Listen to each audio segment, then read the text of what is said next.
જામનગરમાં શ્વાનના ખસીકરણ મુદ્દે શ્વાન પ્રેમીઓએ તંત્રની કામગીરી સામે સવાલો ઉઠાવ્યા છે।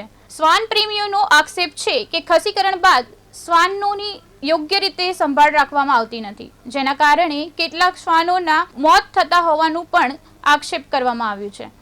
શ્વાન પ્રેમીઓએ જણાવ્યું છે કે જો તંત્ર યોગ્ય રીતે ખસીકરણની કામગીરી ન કરી શકે તો તેઓ પોતે પણ આ કામગીરીમાં સહયોગ આપવા તૈયાર છે। સમગ્ર મુદ્દે જામનગરના પશુ પ્રેમીઓમાં રોષ જોવા મળી રહ્યો છે અને તંત્ર પાસે યોગ્ય વ્યવસ્થા કરવાની પણ માંગણી કરવામાં આવી છે। આજે મારા એરિયાના એક બે ડોગ્સ ને ત્યાં ખસીકરણ ને રસીકરણ માટે આ જેએમસી જે ઢોરનો ડબ્બો છે ત્યાં પકડીને લઈ ગયા હતા।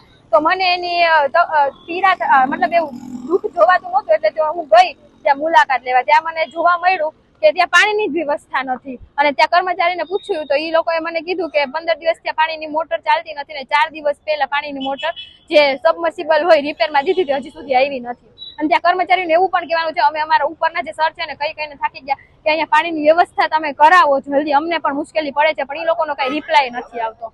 અને તેના જે મેઇન સર છે એમના સાથે અમે વાત કરી, એ લોકોએ કીધું અમને પર ડે ના 100 રૂપિયા આપે છે એક ડોગ માટે કે એવું કઈક વાત થઈ હતી કે એટલા પૈસા પણ સરકાર એને સહાય કરે છે તો પણ એનું પૂરું ધ્યાન રાખવામાં આવતું નથી।